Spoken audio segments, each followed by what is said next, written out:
Aloha and welcome to Thumbing Through Yesterday, the podcast where we take our favorite books down from the shelf, blow the dust off, and remind ourselves why it is we love them so.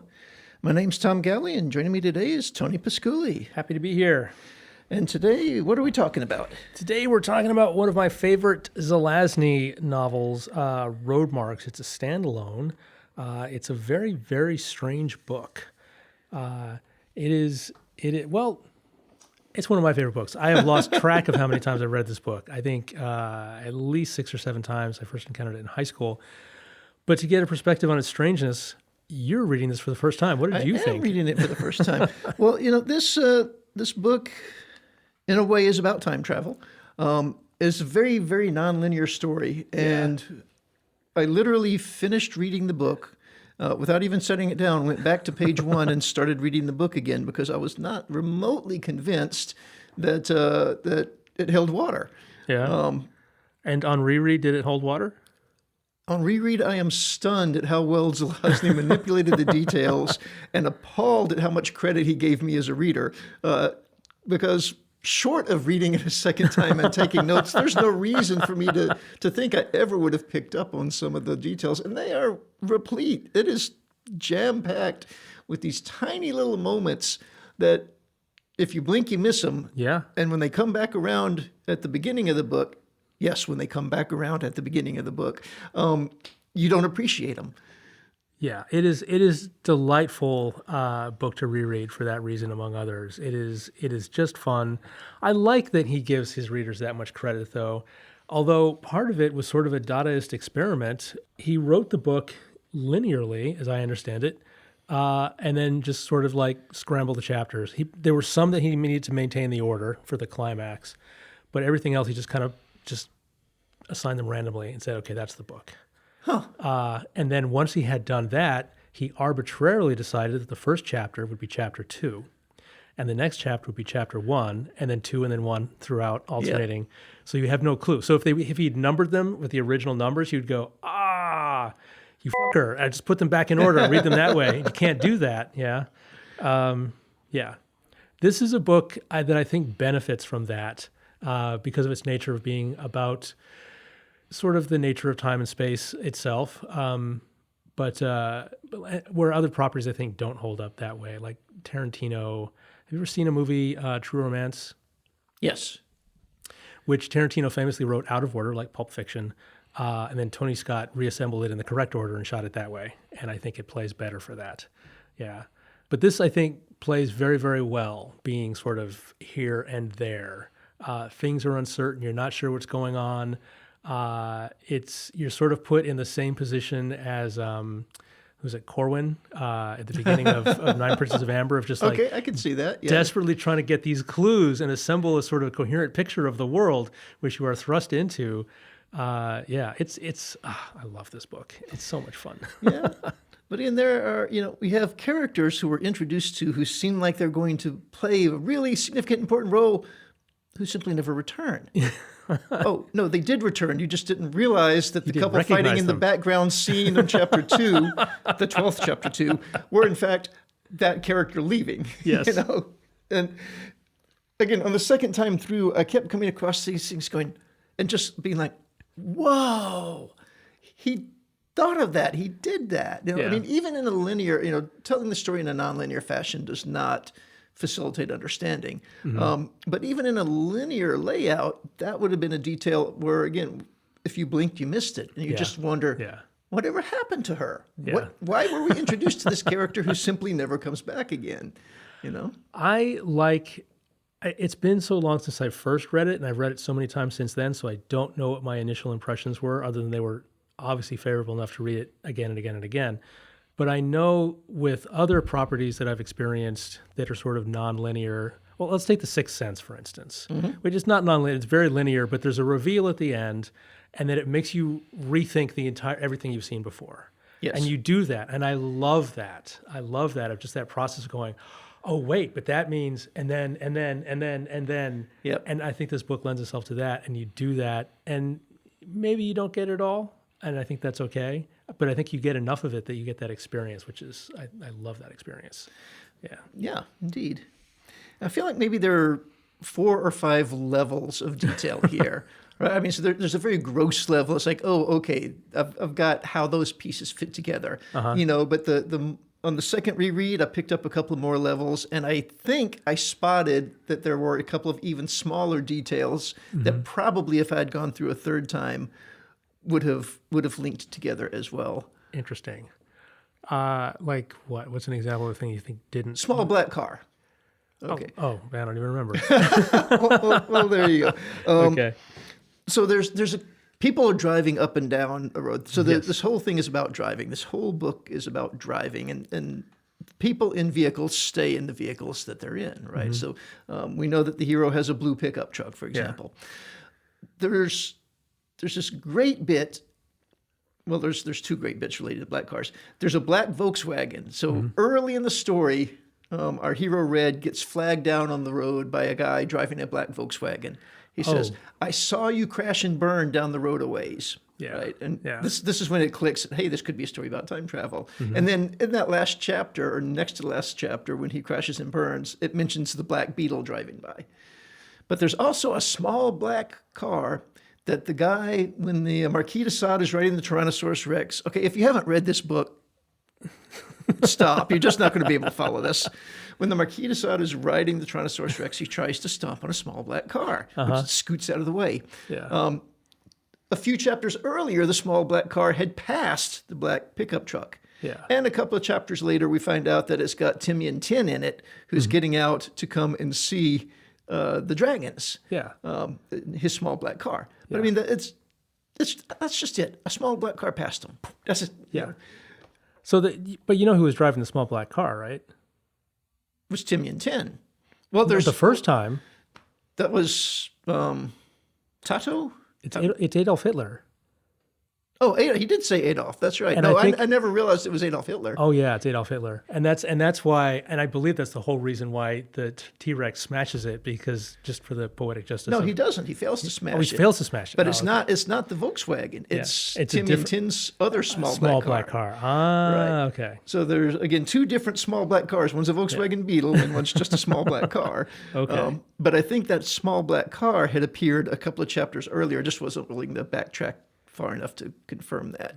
Fair But I think that there are probably things like that are sprinkled through that are just minutia meant to appeal to repeat readers. Yeah, or just little charming. I think it's in a weird way. Okay, I mean, our Hitler, horrible person. Yeah, but this Hitler is a guy. He's a traveler on the road, and he's trying to like sort out history for himself. And so he's like doing the same thing that Red's doing. Red has this bad habit of running guns to Babylon to try and change. No, the he's tide of- trying. He goes back to Thermopylae, to where the 300 Yes, were. yeah. Right? To change the outcome of that battle, right? And he figures if he can change the outcome of that battle, then a new exit will open up on the road. He'll get back to a place that he vaguely remembers from, not from his infancy, but from his Old age. from his old age, because he's going backwards in time. Yeah. Yeah, and I think Adolf is trying to do the same thing here. That's why he's zipping up and down the road. Yeah. Yeah. So that's just kind of an amusing little thing. Yeah. Yeah, but this God, I mean, you have Adolf Hitler as a cameo character. You have the Marquis de Sade riding on a T-Rex, as you say. I mean, you just think of what could this book possibly about that scene makes sense in the 27th century. the 27th century. And it's wonderful. So there's 2 things that sort of tie the whole book together. Well, 3. There's 3 major plots, I guess. And one is that there's this character Red who's aging backwards in time, and he's trying to discover. There are certain people who can enter the road, and once you can enter the road, you can get off at various times. It allows you to travel forward and backwards and in the past and future. And other people who can be escorted onto the road, and once you found your way onto the road, you can then access it on your own. But certain people are born with this ability, and Red is one of those people. Mm-hmm. And Red is trying to figure out his destiny, and he thinks he's figured it out, and he hasn't quite. But in the meantime, he's racing up and down the road trying to sort some stuff out. So that's one thread. And another thread is you got this guy Chadwick, who's living in the 27th century, who brings the Marquis de Sade forward, just as the... I forget what his original motivation is, but what he makes He's a him do writing is instructor. he's grading student papers. Yep. I mean, I think he brought him around for, because he thought it'd be an amusing house guest, but then he basically tortures him by making grade student work. Yeah. But this guy, Chadwick, declares Black Decade on Red, which means he gets 10 licensed attempts on his life using various assassins. Which, absurd, but we can come back around to that. And then the third thread is we have a guy who finds a talking book, which happens to be a computer, which escorts him onto the road, who turns out to be the son of Red Dorakeen in some timeline or other, and they're tracking down Red, who also has a talking book. Yep. Leaves of Grass and, no. Flowers of Evil and Leaves of Grass. Flowers of Evil and Leaves of Grass. Yes, yeah. Yeah, so that's what it's nominally what the book is about, those three things. Those are, in fact, three major threads in the book, yes. The way he had it structured, the first time I went through, I thought that they were going to set it up so that Randy and Red were actually the same person at different points along the timeline. Interesting. And that Leaves and Flowers were actually the same book in different evolutions of their own timeline. Because they feel like there's parallel between those titles. Yeah. Yeah, but we know that Red, well, we don't know this right away, but eventually we learn that Red is aging backwards. So he knows, but he knows more as he gets younger. Yeah. Yep. Even though he's lost track of some things in his past when he was older, he evolves. Yeah. And he kind of evolves like a snake. Like he just goes into a room and he eats a lot and he sheds his skin and comes out like 10 years younger. Yeah. Yep. Does things he doesn't remember doing. Yeah. Behaves weirdly, badly. I love Black Decade. I think it's a great structure, and it also gives us some amazing characters. That's mostly why I love it. Well, it does do those things. And sidebar, Zelazny doesn't know how to count to big numbers like 2, much less to 6. We can work through that in a minute. Sure. But I mean, this idea that, hey, I am allowed to make an attempt on your life. No, I'm allowed to make 10 attempts on your life, and nobody can do anything about it. Yeah. Because reasons? Well, you can do something about it. You can obviously defend yourself, or you can launch a counterattack on your person. Mostly, the whole point of that, of making it official, so that people can bet on it. Yeah. So, all right. So we get a number of assassins. I don't know if we ever get actual 10 assassins. Well, now here's the thing. So, in the book, they say there were 4 attempts. There were 6 attempts. I went through and numbered them. Yeah. There are 6. And yet in the book, and not like from a fallible character point of view, but in an omniscient, acknowledgement of state of things, Zelazny says, or not Zelazny, but where it's laid out that there were 4 attempts, but there were 6. There were 6. Well, there are some that don't count, right? Well, I mean, what are your 6? What are your 6? So who have you got? And this is where this handwritten note thing is going to come in real handy. Attack number 1 was guy was trying to snipe him while he was at the hotel. Is that Purple? The guy that dresses all in purple? No, different guy. Because Red kills the guy. Okay. First attempt, Red kills him. Sniper. Okay. Second attempt, same place. There's a bomb in his car. They defuse the bomb to drive away. Third attempt was when the guy recruits the robot monk. I love the robot monk. What's the robot monk's name? Mondame. Mondame the Potter. Mondame the Potter. He recruits Mondame the Potter, who turns out to be utterly defective. Doesn't change the fact that he tried. Fourth and fifth happen simultaneously in that Archie and Timian 10, both of whom have been activated to hire Red, happen to show up at the hotel at the same time. Oh, but one of them is official and one of them is unofficial. They were both hired. But one of them hasn't been activated yet. One of them just said, I can't let you have the honor of doing this, so I'm going to defeat you so that I can take your slot. That was why he wouldn't let the other guy kill him. But they were both there because they had been brought in by agents of Chadwick. Yeah. They wouldn't have been, neither one of them would have been there if they hadn't been hired to come kill the guy. I will quibble with you on that. Okay. So that's 4. That's attempts 4 and 5. And then attempt 6, I just wrote down the 6th attempt. It was on page 121. Oh, the death machine. The brain in a tank. 1, 2, 3, 4, 5, 6. Wait, so where does purple come in? There's a guy who dresses all in purple who tries to kill him. The guy who dresses all in purple is also the guy who dresses all in green. It was actually the dragon, the younger dragon. He doesn't try to kill him. Where the two he just does the... Yeah, okay. That chapter where the two dragons were talking the first time through, I'm like, the hell is this doing here? This does nothing for the book. No, it turns out that the guy that dresses all in one color, and he shows up to us. And this is one of those things where Zelazny gives us way too much credit. So the dragon, this is the dragon that actually appears in Chadwick's apartment. And Red is standing there looking at him, and he says, Fraser? Dodd? And the dragon goes, yes, but I'm not talking to you now.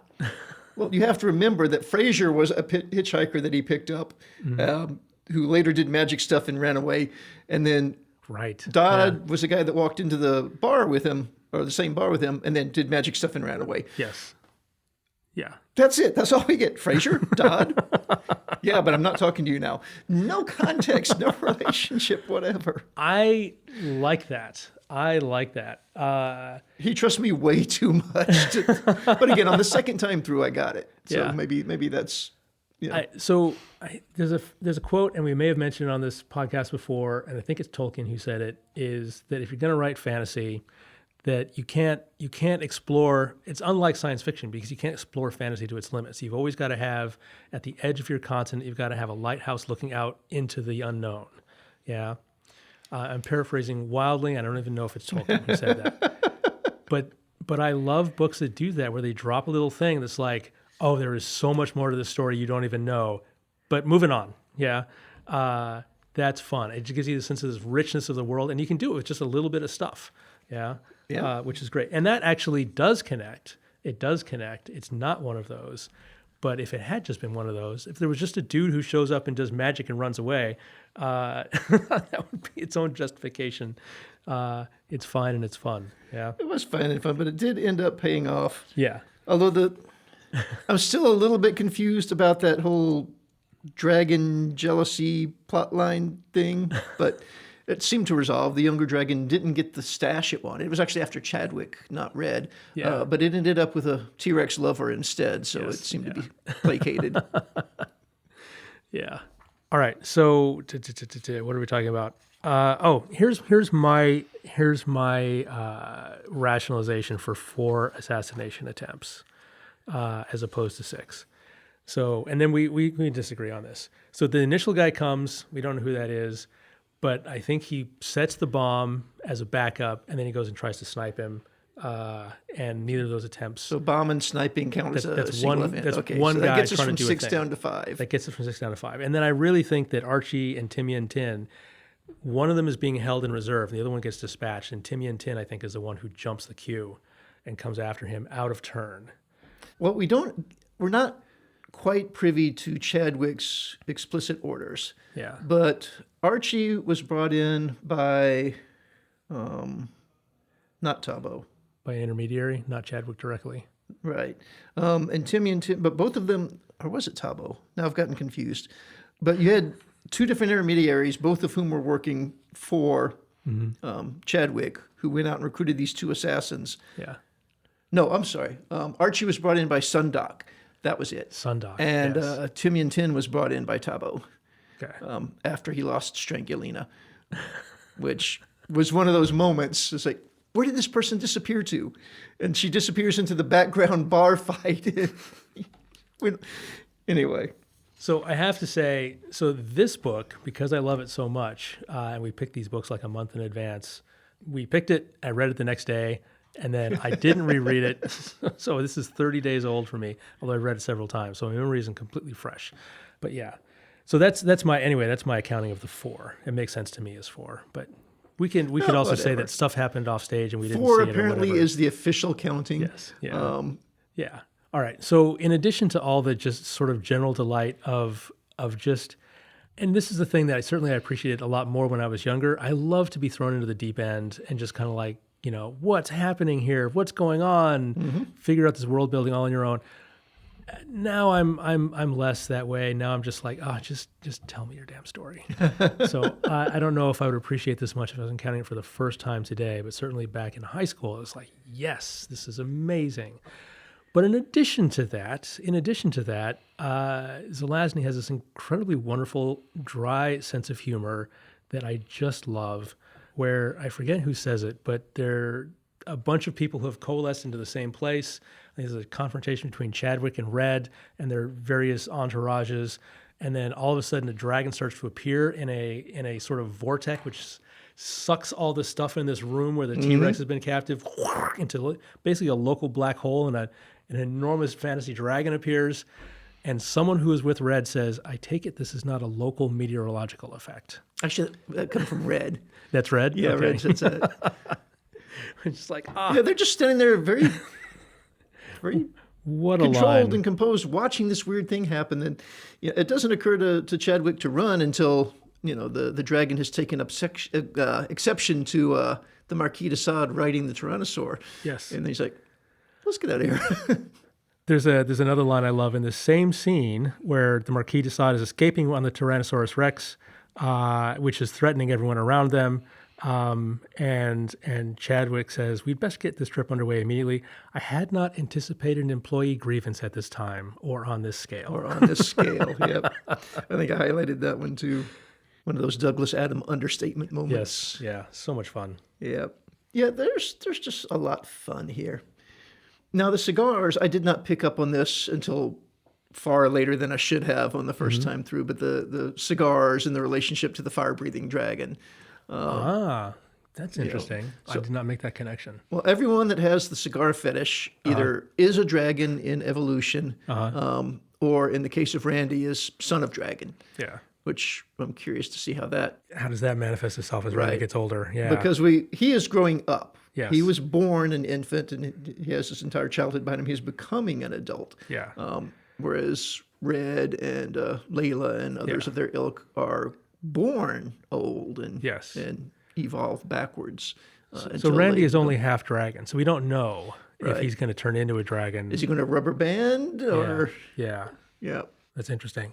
And so I don't know. I mean, yeah, again, spoilers if you haven't read the book, but honestly, it's hard to spoil. It's hard to, you're going to have to read it twice anyway. So the road turns out to be this sort of mechanism for maturing of infant dragons until they can assume their true form. And they show up as old people. And they gradually get younger and younger and younger, and they accumulate experiences until something happens that pushes you over the edge. It's sort of like a moment of enlightenment, but it's a physical thing, and you turn into a dragon. Yep. And Chadwick, it turns out, is trying to help Red across that threshold by making these attempts on his life. And it's like, he's so close. Well, that is a theory that Red posits, but Chadwick doesn't confirm it. In fact, Chadwick seems to be more in the dark about what's going on than Red has become. Yeah. Even though it turns out Chadwick is the one who's about to turn. Who's about to turn. Yeah. Becomes a dragon. So another thing I just love about this book is this idea of a road that goes through time. And this is, again, because I encountered this in high school, this became a huge thing that I would always return to. Like a friend of mine and I started making a movie in high school about a magical road. And we were just going to having, people walking on this road. I wrote a short story about a road, different road that travels through space instead of time. Like literally, if you get on this road, you can walk to any place, like the moon. You could walk to the moon if you found the right exit on the road. That would be very cool. Yeah. But I mean, that conceivably could happen. I mean, time in this is not a linear construct. Yeah. Right? There are off-ramps that take you to alternate realities. Yeah. And this is something that, early in the book, Red is trying to do. He's trying to create a new off-ramp to a parallel reality. That's the way he remembers things. Yeah. And this gets him in trouble with the local law enforcement. Yes. Yeah. All right. Another great line, just because it popped up here on my notes. Likelies and their uns. Likelies and their uns. Have that is seldom a good concerned us here. Yeah. This is what passes for conversation between dragons. Now, just a little detail that I loved about driving on the road. As you come up to speed, the sky lightens and darkens and lightens and darkens until when you actually get to cruising speed, the sky is simply sky is simply blue with a bright band running east to west. right? Day and night are passing so fast that the sun is just a blur that stretches across the entire horizon, east to west, and the light is constant. As you slow down, the lighting begins to fluctuate until you arrive at day or night in whatever season you happen to have braked in. Yeah. I thought that was a lovely detail. One of my favorite bits in this is when a dragon flies over their head. Red and Layla are driving on the road at speed, and a dragon flies over their head, and she says, I saw something. It's like, impossible. You couldn't, because it's like days are going like this. It would have had to be in place to see it, but it's a dragon, so it's outside of regular time and space. It can sort of persist through this, which, of course, they don't explain. You just got to figure that out on your own. Yeah. Well, along the same line, the Tyrannosaur. Yeah. The Sundock sent a fusion-powered spaceship traveling at great speed down the road for a long time to go back to when such things roamed the Earth, steal a few cells, and then bring them back again so that he could clone it. Yeah, because as they travel in their cars, they don't travel more than a few centuries in either direction. I mean, maybe 10 or 20 centuries in either direction, which is not that much. Where in the dinosaurs, the T-Rex in particular was 65 million years ago, which is, what is that, 65,000 centuries? That's a lot of centuries. Yeah. So I like that when Randy started driving, we're treated to the litany of things he's had to replace on the car. Right. This takes real time. It's a real toll. He had flat tires. He replaced a fan belt and some other things. No idea how much gas he spent. Yeah. And then another thing I really enjoy are these books, these talking books, which, again, we talked about this last episode, and LLMs are changing the world. And how far away are we from a book that will just have some sensors, be constantly aware of its environment, and be able to have real-time intelligent conversation with you about the environment? Not remotely far away. control your car if it's wired up. And, So not very, I don't think. it is amazing, the most science fictional aspect of this whole thing. I mean, the rest of it is all fantasy, but the science fiction-y part is just like, that's just like in the next decade. Yeah, that's going to happen. So that's crazy to me. Now, Randy sets off on his quest to find his dad. Yes. Right. And his life has so wonderfully shaped itself into a place that he can do this, right? It's the end of his term, of the college term. His girlfriend invited him home. He turned her down, so that relationship is now over. It's the end of the term, so he's out of school. He doesn't have a job. And at that moment, he activates the book through a series of random events and heads out. I mean, basically, it's just his life conveniently had stopped anyway. And off he heads. This is kind of a recurring character in Zelazny's work. This is Corwin, who's just kind of like gets out of the hospital and it's like whoop, footloose and fancy free. It's Merlin in the second Amber series. It's a very similar situation. Yeah. There's a Zelazny book called Doorways in the Sand, where there's a guy who's just a perennial college student until he finally gets kicked out. And he's on a scholarship. He's on an indefinite scholarship, so he takes great pains never to graduate. And then they finally force him to take his last credit and boot him out, and then he gets kidnapped by aliens just in time for an adventure. There's sort of a running theme with him. Another silly little fun thing is that Randy keeps just missing Red. As he's driving down the road with just the book for companionship, the first hotel they pull into, a blue pickup truck is pulling out, and Randy takes its spot. That was Red leaving. Yeah. The second place, and that's where he meets Leela. And then they go on a quest to find Red. Then they're on the road, and there's an old couple broken down, so they stop to help. Well, that was Red and Layla in their age. Their age. Yeah. Early in their lives when they were old. Yeah. And then they head down the road and they pull into Spiro's. Layla has got her nose in a book, reading the book. And again, for the second time, there's a blue pickup truck pulling out and they pull into that parking spot.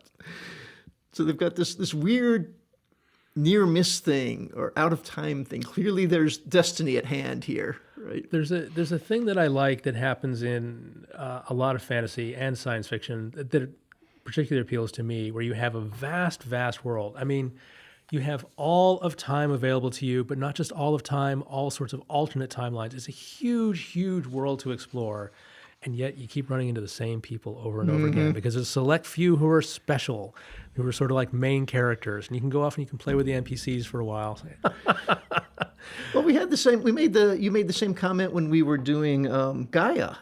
on the big mega structure around Venus book, Titan. When we did the Titan trilogy, Yeah. It had the same thing. You've got this stunningly huge spot, and yet the stunningly huge structure, and yet we keep running into the same people. Yeah. Same thing. Amber series again. It's like there are worlds upon worlds upon worlds, but there's one of them that's real, and there's a few people who matter. And so they can go off and have their adventures, but then they will always sort of find their way back to Amber and reconnect with those people.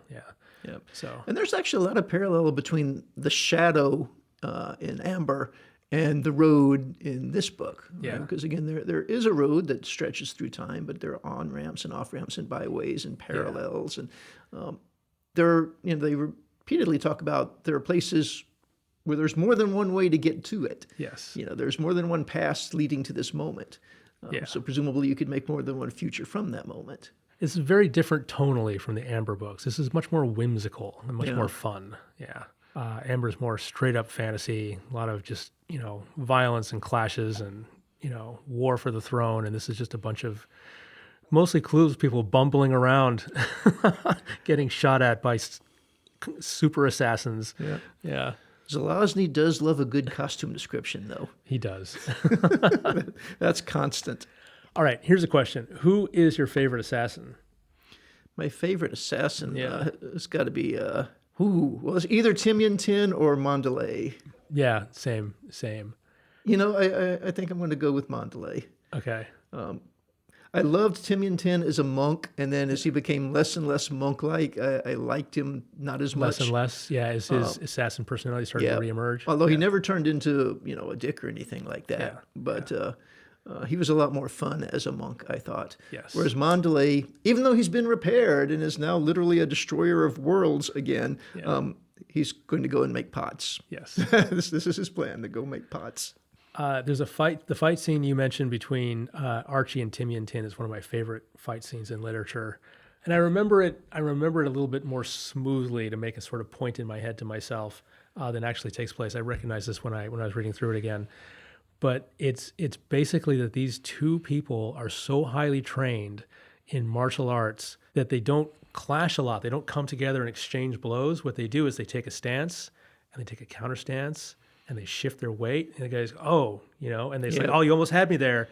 I didn't notice you shift your weight onto your right side of your right foot." And it's just a lot of that, and then asking each other Zen koan puzzles back and forth at each other until one person loses their attention for a second, and it's over, just like that. Incredible. I did like, after he had thrown the guy over the balcony, takes a moment, takes out a laser gun, and slices through the balcony handrail to make sure the guy's not hanging on the other side, I think. I don't know why else he would have done that.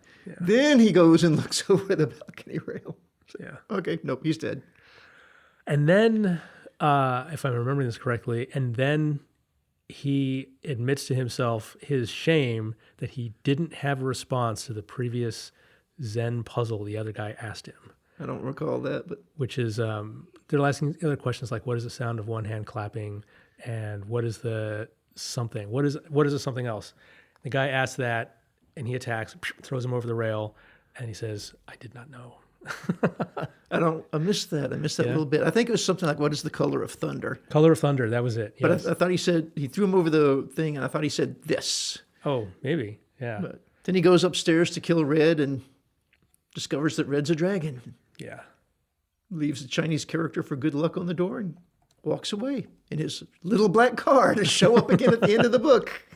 Yes. What Archie asked him is the color of thunder. Then Archie was gone into the night, out over the railing.